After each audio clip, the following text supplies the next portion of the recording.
नमस्कार दोस्तों, मैं हूँ आपका दोस्त संचित। स्वागत करता हूँ नॉलेज गेट प्लेटफ़ॉर्म पे। 2-3 इम्पोर्टेंट जानकारी लेके इस वीडियो में आया हूँ। पहले, क्या यूपीएलटी ग्रेड का एग्ज़ाम पोस्टपोन होने वाला है? तो वीडियो की शुरुआत में ही बता रहा हूँ, मेरा ऐसा मानना है कि काफ़ी हद तक, मतलब I am 100 not 100 but I am very much sure कि हाँ, एग्ज़ाम पोस्टपोन होगा।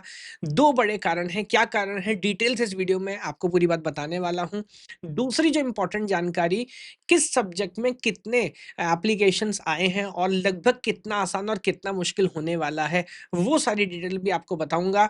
और ख़ासकर जो हमारे विद्यार्थी हैं, यानी कि कंप्यूटर साइंस के हैं, उनको भी क्या स्ट्रैटेजी फ़ॉलो करनी चाहिए, कितना कॉम्पिटिशन है और जिन लोगों का बीएड है और जिन लोगों का बीएड नहीं है, दोनों के लिए क्या-क्या अप्रोच होनी चाहिए, दोनों बातें आपको इस वीडियो में बताने वाला हूँ। तो वीडियो लास्ट तक देखिएगा, ख़ासकर अगर आप कंप्यूटर साइंस के स्टूडेंट हैं, बहुत सारी जानकारी इसमें वीडियो में के माध्यम से आपको सीखने को मिलेगी। तो पहले बात कर लेते हैं कारण क्या है, ये देखिए। ये दोनों विज्ञप्ति हमारे पास हैं।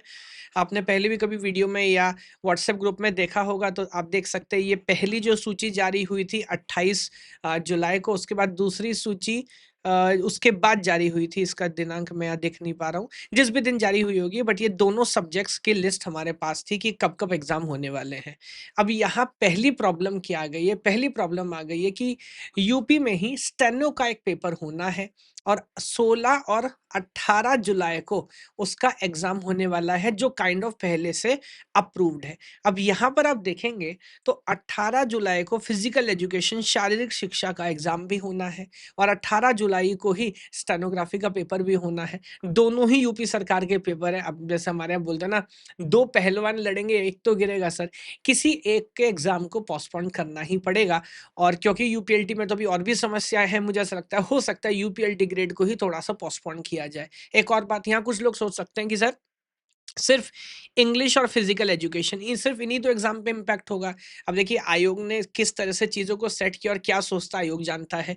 तो क्या इनको आगे शिफ्ट करके हिंदी या उर्दू या संगीत उनको आगे शिफ्ट करेंगे, या इन 2 सब्जेक्ट्स को पोस्टपोन करना पड़ेगा, ये समय के साथ देखना होगा। लेकिन हाँ, ये एक बड़ी प्रॉब्लम है, कोई कोर्ट केस नहीं है, तो एक जेन्युइन प्रॉब्लम है। दोनों पेपर तो एक दिन नहीं कर सकते, क्योंकि वैसे बहुत सारे लोग हैं जिन्होंने दोनों फॉर्म फिल किए हैं, तो नुकसान हो जाने वाला है। इससे भी बड़ी प्रॉब्लम आपको बताता हूँ, सिर्फ बात ये नहीं है। ईएमआरएस, आप में से बहुत सारे लोगों ने ईएमआरएस के भी फॉर्म फिल किए हैं और 21 दिसंबर को लगभग ये तय है कि ईएमआरएस का पेपर होगा। मेरा ऐसा मानना है कि शायद पीजीटी का जो पेपर है, वो 21 दिसंबर को होने वाला है ना? 14, 15, 21 दिसंबर डेट तय है। अच्छा, ईएमआरएस केंद्र सरकार का एग्ज़ाम है, तो डेट्स पोस्टपोन्ड होंगी, ऐसा कुछ होगा, इस बात का कोई चांस ही नहीं है।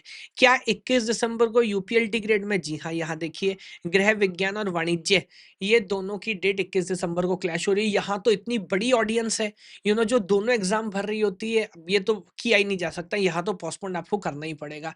कंप्यूटर साइंस वाले हम हैं, हमें तो अब तक डेट मिली ही नहीं थी। तो हम मान रहे थे कि फ़रवरी में मिलेगी, बट अगर इतने सारे एग्ज़ाम हमारे फँसे हुए हैं, तो अब किस हिसाब से रीएलोकेशन, रीअरेंजमेंट होगा, ये बड़े देखने का विषय है। बट तैयारी हमको करते रहनी है और फ़रवरी में कहीं मुझे लगता है, अगर सब कुछ अच्छा हुआ तो स्लॉट हमें मिलेगा।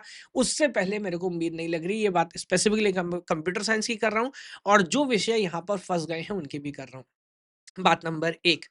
अब यहाँ पर बीच में एक इन्फॉर्मेशन आपको जल्दी से दे देता हूँ कि ये वो लोग, खासकर जिनका यूपीएलटी ग्रेड में जो अटेम्प्ट कर रहे हैं, ईएमआरएस में भी अटेम्प्ट कर रहे हैं। बहुत सारे बच्चे हमारे पास आते हैं और बोलते हैं कि सर, कन्फ्यूज़न है, क्या करें? तो देखिए, यहाँ पर वैसे तो हमारे पास दोनों के कोर्सेज़ हैं, जिनमें लाइव क्लास और सारी चीज़ें, जो फैसिलिटीज़ हैं, वो मिल रही हैं। यूपीएलटी का भी और ईएमआरएस का भी है। मेरा ऐसा यहाँ क्लियर कट एडवाइस है, सलाह है, अगर आपका बीएड नहीं है, तो मुझे ऐसा लगता है कि अभी प्रायोरिटी पहले ईएमआरएस को दी जानी चाहिए, क्योंकि लगभग 14, 15 या 21, है ना? तीनों में से किसी एक तारीख में हमारा प्रीलिम्स होने ही वाला है। यहाँ पर बीएड मैंडेटरी नहीं है, ना कोई प्रेफ़रेंशियल क्वालिफ़िकेशन है। दूसरा, ये भी लगभग तय माना जा रहा है कि अगले महीने दिसंबर में जो केंद्रीय विद्यालय, नवोदय विद्यालय का नोटिफ़िकेशन आने वाला है, वहाँ पर भी बीएड मैंडेटरी होगा। तो जिनका बीएड नहीं है, उनके पास ये गोल्डन अपॉर्च्युनिटी है, क्योंकि यूपीएलटी में भी प्रेफरेंशियल क्वालिफिकेशन बोल दिया है। दूसरा, उसका एग्ज़ाम का भी कैलेंडर तय नहीं हो पा रहा है। फिलहाल यहाँ सारी चीज़ें निश्चित है, मोटा-मोटा 1 महीना 5 दिन, 10 दिन हमारे पास है, तो पहली प्रायोरिटी इसको दीजिएगा। अगर आप ऑलरेडी हमारे यूपीएलटी ग्रेड में स्टूडेंट हैं, तो 50% डिस्काउंट यहाँ पर आपको मिलने वाला है और दोनों कोर्स आप लेंगे, तो किसी भी एक कोर्स में, चाहे ईएमआरएस हो या मान लीजिए दोनों मिल के, आपको 1000 कम में 3333 में दोनों कोर्सेज़ का एनरोलमेंट मिल जाएगा। इसको एक बार आप ज़रूर चेक करिएगा। बाकी जितनी भी कंसेप्चुअल वीडियोज़ हैं, लाइव क्लासेज़ हैं, वो रेगुलर चल रही हैं। हम यूट्यूब पे भी लाइव स्ट्रीम करते रहते हैं और ये सारी चीज़ें हैं, वो आप जाके चेकआउट कर सकते हैं।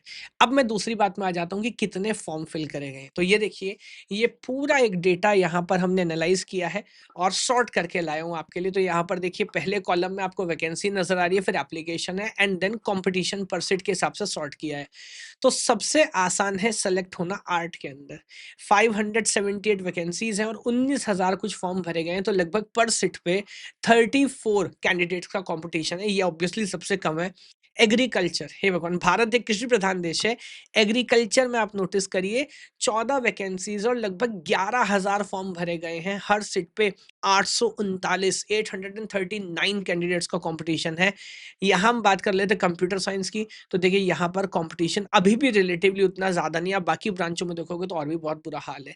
तो सिर्फ 66 कैंडिडेट्स पर सीट पे कंपटीशन है। तो आपका जो भी रेस्पेक्टिव सब्जेक्ट, अगर कंप्यूटर साइंस नहीं है, आप देख के पता लगा सकते हैं। दूसरा, मेरा ऐसा मानना है कि सीएसआईटी वालों के लिए तो अगेन गोल्डन अपॉर्च्युनिटी है, बहुत अच्छे से एफर्ट करना। और अगर आपका बीएड है तो यूपीएलटी ग्रेड में आपको सेलेक्ट होना ही है, बिकॉज़ आप समझिए, केवीएस है, एनवीएस है, ईएमआरएस है, वहाँ नेशनल लेवल का कॉम्पिटिशन होता है। यहाँ रिलेटिवली उतना कॉम्पिटिशन नहीं है। रिलेटिवली मतलब जो एस्पिरेंट्स हैं, वो उतने अवेयर नहीं होते या उतना ज़्यादा पढ़ाई करके नहीं आते, तो भले ही लोग ज़्यादा हैं, लेकिन जो रियल कॉम्पिटिशन है वो बहुत कम है ना? तो सारी बातें मैंने आपको बता दी है कि कैलेंडर के बारे में जैसे आगे कोई सूचना आएगी आप लोगों को हम बताते रहेंगे। कंपटीशन बता दिया और कोर्स के बारे में आपको बता दिया है।